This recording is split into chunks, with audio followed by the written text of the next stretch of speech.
Hello. One of the concerns today is the rise of obesity in the United States. With sedentary lifestyle and the digital age combined, mobility and exercise have declined, causing an alarming increased rate of obese people. According to an April 2010 study by Popular Research and Policy Review, the number of overweight adults in Texas is going to almost triple in the span of 40 years, from 5.5 million in 2000 to 16 million by 2040. Almost every advertisement on the television and computer is for ways to lose weight. Whether it be pills or the newest fad diet, Americans are constantly bombarded by how to become thin and fit. But how many people are listening and applying these diets? While not advocating diet pills or weight loss surgery, as there is obviously no quick fix, are those that are overweight or prone to become overweight eating properly and exercising? Now, of course, there are those that have medical conditions that do not allow them to exercise or cause them to gain weight regardless of how they manage their diets, and those are not the subjects of this topic. But this is for those who realize they're sabotaging their health and livelihood by not limiting their caloric intake. This creates a long health journey of complications. According to research performed by Mary Ann Penzick Hogan from the National Health and Nutrition Examination Survey from 2007 to 2008, 1 in 3 adults has some form of heart disease. More than 80 million Americans have type 2 diabetes or are pre-diabetic, and obese children are more than twice as likely to die prematurely before the age of 55. These numbers are incredibly scary. Portion sizes have increased tremendously, and restaurants now have started putting calorie counts on their items to help consumers be aware of how many calories they are receiving. Are people paying attention to the incredible amount of calories that a burger, fries, and a drink contain? These numbers show that this really hasn't made much of an impact. The importance of a diet and exercise needs to be instilled at an early age. A 2016 study in the Journal of Science and Medicine and Sport reflected that a reduction in after-school activities and increase in sedentary time has contributed to this problem. The number of students participating in after-school sports is also declining. I have seen this firsthand, as at my children's school and surrounding schools, sports are being canceled as they don't have enough students to form a team.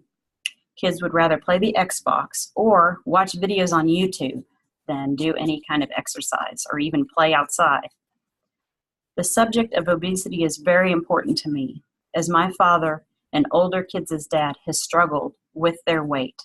I too have struggled as I have aged. Heart disease and diabetes run in my family history, and I am determined not to be a statistic. I have good friends who have had weight loss surgery, yet the weight came back because of their struggle with food. With all of the convenience foods and busy lifestyles that we have, we grab things that are not healthy because it is easy and we don't want to take the time to cook. It is important to take the time to see what is being in your food that you are consuming, and you have to be cognizant of the calories that the food contains.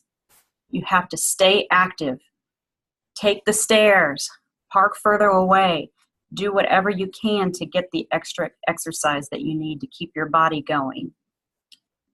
Another thing to do is do not use food as a reward. If you're going to reward yourself, go buy a new pair of jeans or a new shirt. Don't use food because that just adds to your caloric intake. And there's other ways to reward yourself. Use your food as fuel instead. Eat at the table. Do not eat at the sofa or in front of the television, because then you have mindless eating and you don't realize how much food you're consuming. While these little simple things, you feel that they're just little tasks that don't accomplish anything, just incorporating these few things can help stave off a few extra pounds. And trust me when I say that as getting older, losing weight is much more difficult.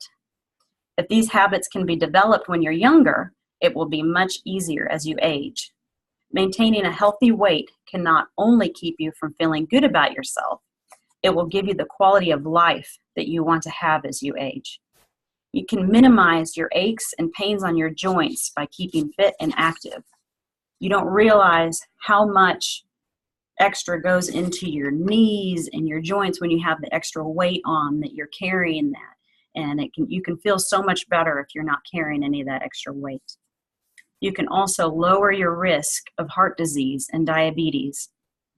There really are so many benefits to managing your weight that if you take just one bite of that chocolate cake instead of eating the whole piece, you still can get the excitement and feel good about having the chocolate that you want, but you're not going to be feeling quite as guilty afterwards because you're not consuming all of those extra calories and all that sugar that just gives you the rush anyways, and then you crash later.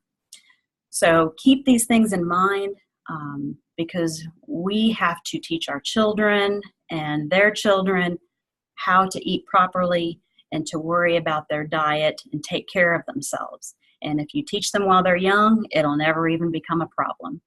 Thank you so much.